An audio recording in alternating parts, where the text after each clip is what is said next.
Hello students, welcome to my class. I am Vasanta TD, working as Associate Professor and HOD, Department of Commerce and Management, Government First Grade College, Tumkur.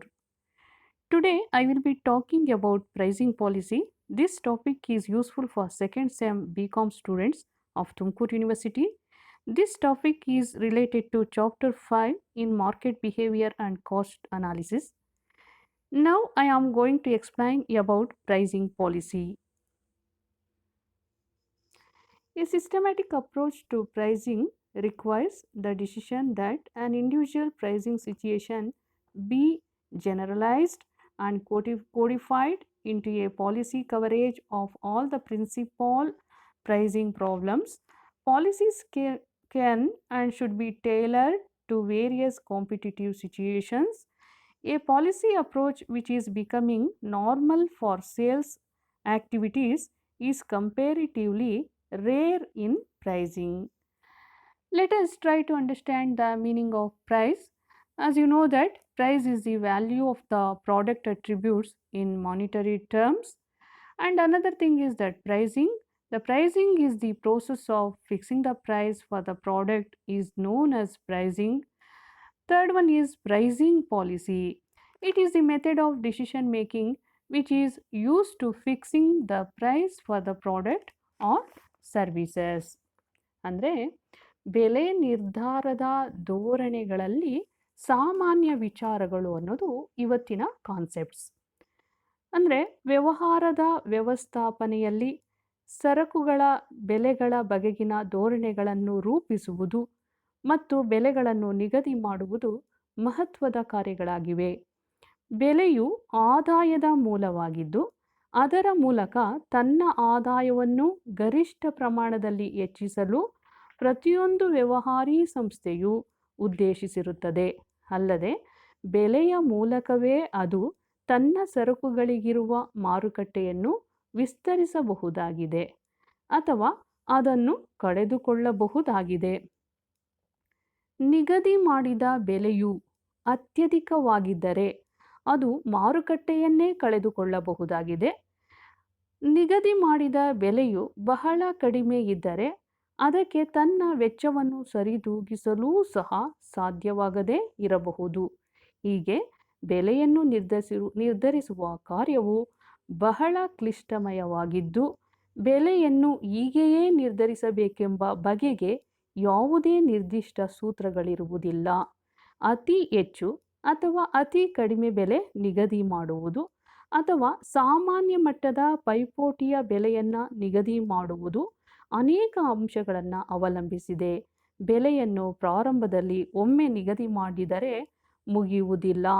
ಅದನ್ನು ಕಾಲಕಾಲಕ್ಕೆ ಬದಲಾಯಿಸುತ್ತಾ ಹೋಗಬೇಕಾಗುತ್ತದೆ. ಈ ಬದಲಾವಣೆಯು ಏರಿಕೆಯ ರೂಪದಲ್ಲಿರಬಹುದು ಅಥವಾ ಇಳಿಕೆಯ ರೂಪದಲ್ಲಿ ಇರಬಹುದು. Now I am focusing the various considerations involved in formulating the pricing policy. The first factor is that competitive situation. ಅಂದರೆ ಏನು, ಪೈಪೋಟಿ ರೂಪದಲ್ಲಿ ಯಾವ ರೀತಿ ಇರುತ್ತದೆ ಅಂತ ತಿಳಿದುಕೊಳ್ಬೇಕಾಗುತ್ತೆ. ಒಂದು, competition factor in pricing. Market situation plays an effective role in pricing. Pricing policy have some managerial discretion whether there is a considerable degree of imperfection in competition. Pricing policy is to be set in the light of competitive situation in the market. We have to know whether the firm is facing perfect competition or imperfect competition. ಅಂದರೆ ಪೈಪೋಟಿಯ ಸ್ವರೂಪ ಯಾವ ರೀತಿ ಇರುತ್ತದೆ ಅಂತ ತಿಳ್ಕೊಳ್ಬೇಕಾಗುತ್ತದೆ. ಇಂದಿನ ಮಾರುಕಟ್ಟೆಯಲ್ಲಿ ಪೈಪೋಟಿಯು ಅಪರಿಪೂರ್ಣವಾಗಿದ್ದು ಈ ಅಪರಿಪೂರ್ಣತೆಯು ಬೇರೆ ಬೇರೆ ಮಾರುಕಟ್ಟೆಯಲ್ಲಿ ಬೇರೆ ಬೇರೆ ಪ್ರಮಾಣದಲ್ಲಿರುತ್ತದೆ. ಸಂಸ್ಥೆಯು ತನ್ನ ವಸ್ತುಗಳಿಗೆ ಬೆಲೆಯನ್ನು ನಿಗದಿ ಮಾಡುವಾಗ ಪೈಪೋಟಿಯ ಸ್ವರೂಪವನ್ನು ಹಾಗೂ ಅದರ ವ್ಯಾಪ್ತಿಯನ್ನು ತಿಳಿದುಕೊಳ್ಳುವುದು ಅವಶ್ಯಕವಾಗಿರುತ್ತದೆ. The second thing is that goal of profit and sales. The businessman use the pricing device for the purpose of maximizing profits. The sales should bring more profit to the firm. It means in fixing the price for products, the producers consider mainly the profit aspect. Each producer has his aim of profit maximization. If the objective is profit maximization, the critical rule is to select the price at which MR equals MC. Third one is long range welfare of the firm. Generally, businessmen are reluctant to charge a high price for the product because this might result in bringing more producers into the industry. In real life, firms want to prevent the entry of rivals. Pricing should take care of long run welfare of the company. Fourth point is that flexibility. Pricing policies should be flexible enough to meet changes in economic conditions of various customer industries. Prices should also be flexible to take care of cyclical variations. ಅಂದರೆ ಬೆಲೆಯನ್ನು ನಿಗದಿ ಮಾಡುವುದು ಹಾಗೂ ಕಾಲಕಾಲಕ್ಕೆ ಅದನ್ನು ಪರಿಷ್ಕರಿಸುವುದು ಸುಲಭವಾದುದೇನೂ ಅಲ್ಲ. ಬೆಲೆ ನಿರ್ಧಾರವು ಪರೀಕ್ಷಾ ಊಹೆ ಅಥವಾ ಪ್ರಯತ್ನಿಸೋಣ ಮತ್ತು ತಪ್ಪಿದರೆ ತಿದ್ದಿಕೊಳ್ಳೋಣ ಕ್ರಮ ಆಗಿದೆ. ಅಂದರೆ ಏನು, ಟ್ರಯಲ್ ಆ್ಯಂಡ್ ಎರರ್ ಮೆಥಡ್ ಅಂತ ಹೇಳ್ಬೋದು. ಅಂದರೆ ಮೊದಲು ಒಂದು ಬೆಲೆಯನ್ನು ನಿಗದಿ ಮಾಡಬೇಕು, ಅದು ಸರಿ ಹೋಗದಿದ್ದರೆ ಮತ್ತೊಂದು ಬೆಲೆಯನ್ನು ನಿಗದಿ ಮಾಡಬೇಕು. ಹೀಗೆ ಪ್ರಯೋಗ ಮತ್ತು ಸರಿಪಡಿಸುವ ವಿಧಾನದ ಮೂಲಕ ಸರಿಯಾದ ಬೆಲೆಯನ್ನು ಕಾಲಾನುಕ್ರಮವಾಗಿ ಕಂಡುಹಿಡಿಯಬಹುದಾಗಿದೆ. Next one, government policy. In market economy, the government generally does not interfere in the economic decisions of the economy. It is only in planned economies the government's interference is very much. ಅಂದರೆ ಸರ್ಕಾರದ ಹಸ್ತಕ್ಷೇಪದ ಭಯ ಇದ್ದೇ ಇರುತ್ತೆ.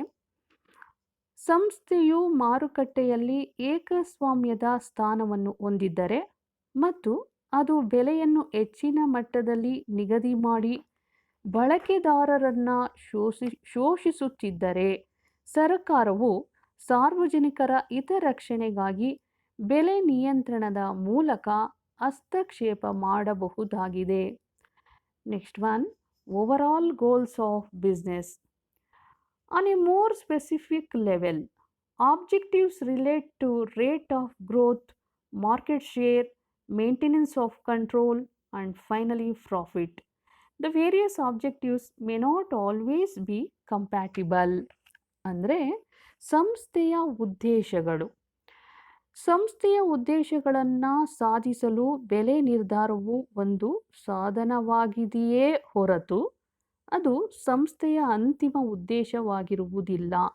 ಆದ್ದರಿಂದ ಬೆಲೆಯನ್ನು ನಿರ್ಧರಿಸುವಾಗ ಸಂಸ್ಥೆಯ ಉದ್ದೇಶಗಳನ್ನು ಗಮನಿಸಬೇಕಾಗುತ್ತದೆ.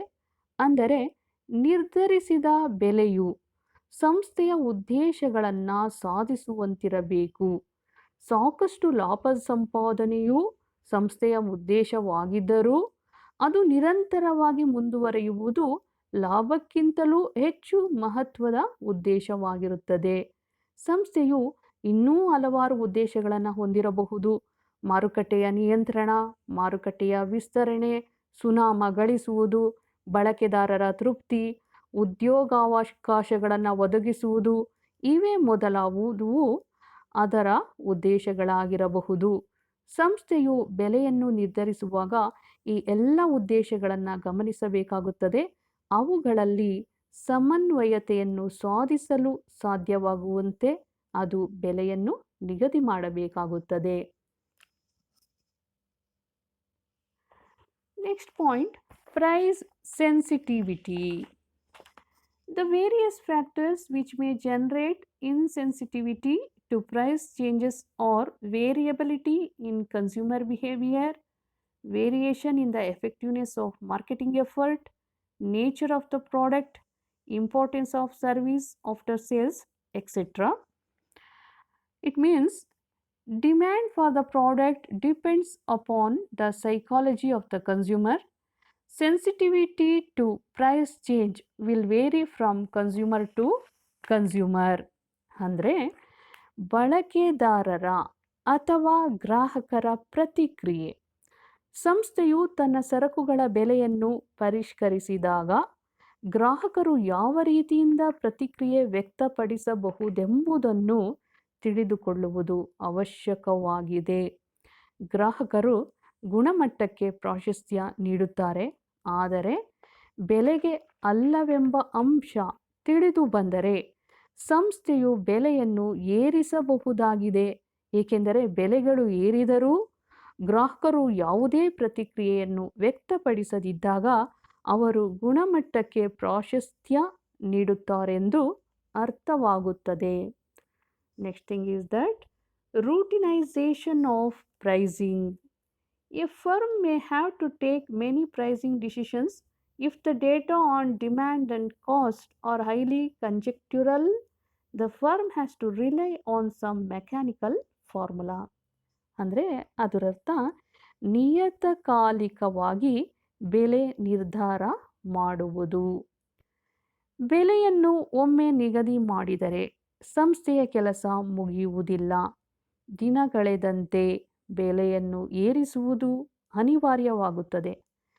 ಹಾಗಾದರೆ ಬೆಲೆಯನ್ನು ಎಷ್ಟು ಹೆಚ್ಚಿಸಬೇಕೆಂಬ ಪ್ರಶ್ನೆ ನಿಯತಕಾಲಿಕವಾಗಿ ಉದ್ಭವಿಸುತ್ತದೆ.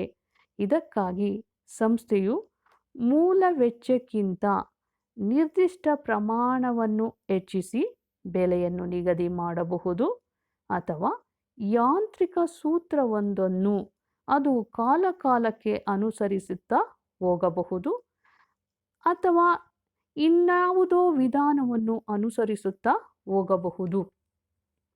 ಆದರೆ ಈ ವಿಧಾನವನ್ನು ಅದು ಬದಲಾಯಿಸುತ್ತಾ ಹೋಗಬಾರದು. ಇದರಿಂದ ಅದಕ್ಕೆ ಕಾಲಕಾಲಕ್ಕೆ ಬೆಲೆಯನ್ನು ಬದಲಾಯಿಸುವುದು ಸುಲಭವಾಗುತ್ತದೆ.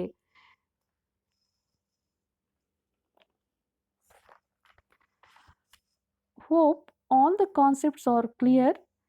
See you in the next lecture. Thank you.